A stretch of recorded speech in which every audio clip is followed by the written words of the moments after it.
So you can see I've moved the design along, I've placed windows, so I'm just going to show you how you might place windows. So similar to AutoCAD, AutoCAD uses blocks, but Revit uses what we call families. So I'm just going to place some window families within our project. So if I just select window here, it brings up any family that is loaded into this, or any window family specifically that's loaded into this project. So we've got a series of them here. I can load in more windows if I want, going into my library, just select windows, and depending on what style you want, you're able to load these in.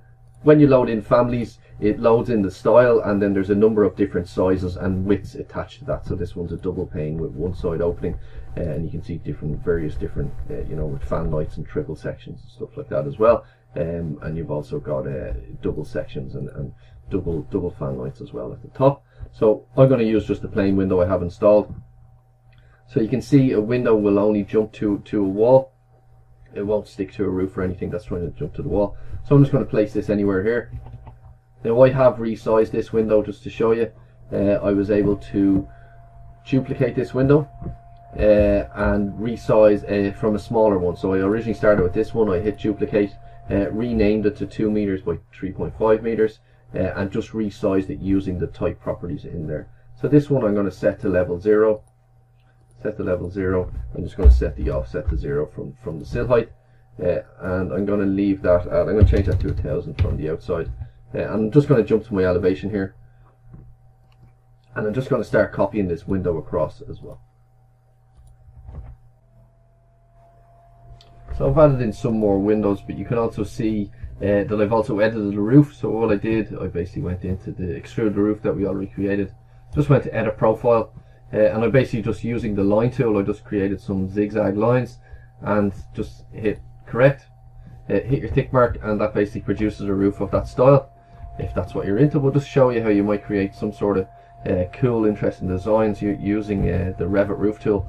And you can see I've placed windows around, I've duplicated them, added them on, and went on. I didn't have to show you the kind of replicated work that I'd already demonstrated. So I'm just going to show you how to maybe add some internal walls now. So I'm going to jump to my level 0. So I've got a floor plan here, and similar to placing, exact same as placing external walls, I'm going to select architectural wall, but I want to place partitions, internal partitions. So I'm just going to select whatever's in here already. So we've got a 70, 100 blockwork. Yeah, so we'll choose that one for now. So we're going to assume that this is some sort of school or something. And you can also see that I've placed what I've used here, curtain walling, which is a very handy tool. So basically that's just, it's another type of wall. So from your wall drop down, the walls we're already using are up here. So from your wall drop down, if you go to curtain wall, just select that, and curtain wall storefront, that will automatically change that to a wall. So I'll just show you how I did that. So I'm just going to select this one, because the previous wall is just a blank wall we had that we'd already drawn, and then just going to down and select storefront, and that's going to bring me, and that's going to place that wall there. Now we can tidy up all of this floor detail later on, but just to see how it's getting on. So this essentially is our entrance into our school building. I'm going to jump into our level 0 now. I'm just going to start placing some walls. Select the wall tool, and color of partition is selected. So this is the entrance of our building. I'm just going to start kind of randomly designing here, and so you can see these markers here. These are our elevation markers that are placed by default. I'm just going to pull them out. I'm just going to select them all, pull them out. If I actually hover over that, you can see that's my elevation distance. I'm going to pull that back. We will cover that in another video. I'm going to move that there and place that there, so they're kind of out of the way. So WA is my wall shortcut on my keyboard as well. So I'm just going to start kind of modeling here. So we've got a nice entrance atrium in here. I'm going to start placing some classrooms around the perimeter of the building. So obviously we don't want one hopping into a window, so we can move our window to accommodate the building. Form follows function, as they say. Some classrooms there. WA again, just going to start dividing this up into a series of spaces, and I'm going to use something called what we call a room tag. I'm going to type in, no, actually I'm going to go on screen just to show you something called a room tag, or you can use an area tag as well. I'm going to use a room tag, and basically this creates a room bounded by model elements, so walls and stuff like that. You can see it there. I'm just going to place that in. This is going to give me my floor area, so I know roughly what kind of size I'm dealing with. If I click that, it's 154 square meters, which is quite big, so we can possibly start dividing that into smaller spaces.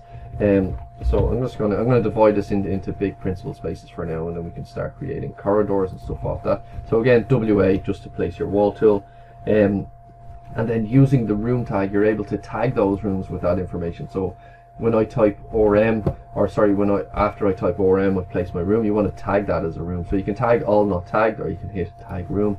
Just going to hover over that, and that's going to bring up the square meter of that. If I then move this wall, for example, you can see that square meter has updated automatically as well. So I'm just, obviously I don't want it on a wall join. I'm just going to place that there. I'm just going to start copying this wall across that kind of equal distance to what we already have set out. So there, that was already done. So we can assume, I'll leave that one as kind of a bigger size, and I'll show you about placing this onto sheets in a moment as well. So I'm going to start placing doors, same way as placing windows. Got doors, anything that's loaded in is in here already. So you can load in more families if you want. I'm just going to choose one nice wide door. It's going to start placing that as access into each room. So that's essentially how you place doors. And all of these doors can be scheduled as well into quantities and stuff like that as well, which I'll go into in more detail later.